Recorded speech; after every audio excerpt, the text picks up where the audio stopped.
ঐতিহ্যবাহী রাজীবপুর বাবেহেরা গুহা দারুস সুন্নাত হাফিজিয়া মাদ্রাসা খলিশাপুর পূর্বদলা নেত্রকোনা হাফেজ ছাত্রদের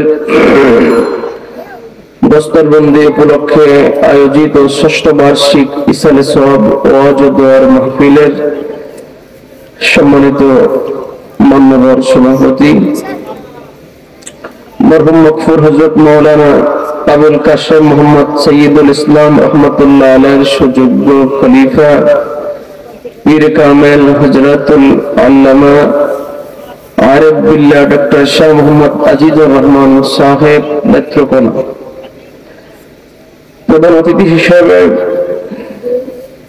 যাকে স্থান দেওয়া হয়েছে জনাব মোহাম্মদ জাহিদুল ইসলাম সুজন সাহেব চেয়ারম্যান উপজেলা পরিষদ পূর্বদলা নেত্রকোনা।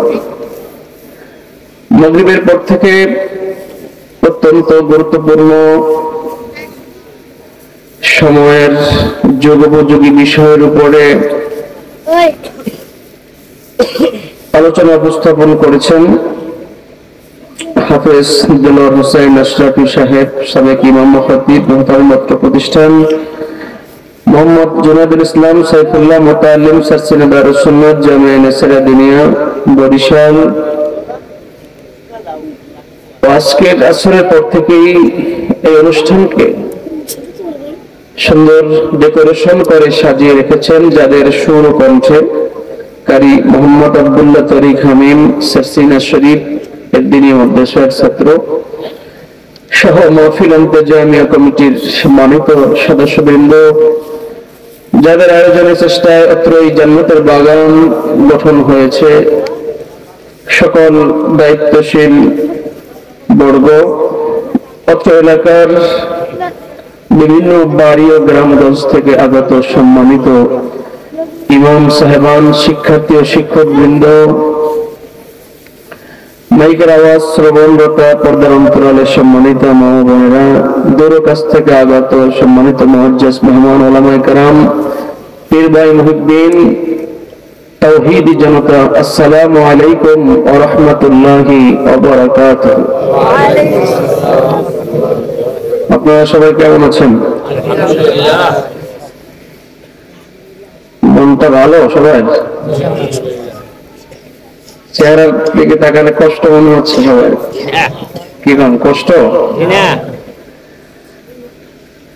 আমি তো গাড়িতে চড়ছি প্রায় 10টার পরে আর নামছি এখানে 9টার দিকে। তো আপনাদের এই প্রতিষ্ঠানে আসার পরেই 2-3 বছর আগে যা দেখেছি আজকে আল্লাহ পাক যে ব্যবস্থা করেছেন এতে আপনাদের আমি মনে করি অনেক বেশি আরো বেশি খুশি হওয়া দরকার। কি বলেন, ঠিক কিনা? আপনারা কি আসলে মন থেকে খুশি হয়েছেন না বেজার হয়েছেন? কে কে খুশি একটু আল্লাহকে দেখান, হাসরের ময়দানে সাক্ষী থাকবে, নারায়ে তাকবীর। আজকের মাহফিল আল্লাহ কবুল করুন, বলেন আমিন। মাহফিল এটা কোনো রসম না, এটা কোনো ফর্মালিটি নয়, এটা কোনো আনুষ্ঠানিকতা নয়। বছর আসলে মাহফিল করতে হবে, মানুষকে দাওয়াত দিতে হবে, খাওয়াতে হবে, অনুষ্ঠান করতে হবে, এমন কোন বিষয়ের সাথে কিন্তু শরীয়তের সম্পৃক্ত নয়।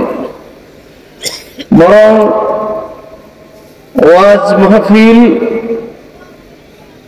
জিকির আজকার, তালিম, তারবিয়াত, দ্বীনের খেদমত, প্রসার সর্বদাই দিন রাত, বর্ষাকাল, শীতকাল, গরমকাল, প্রকাশ্যে অপ্রকাশ্যে সব সময় চলতে থাকবে। উদ্দেশ্য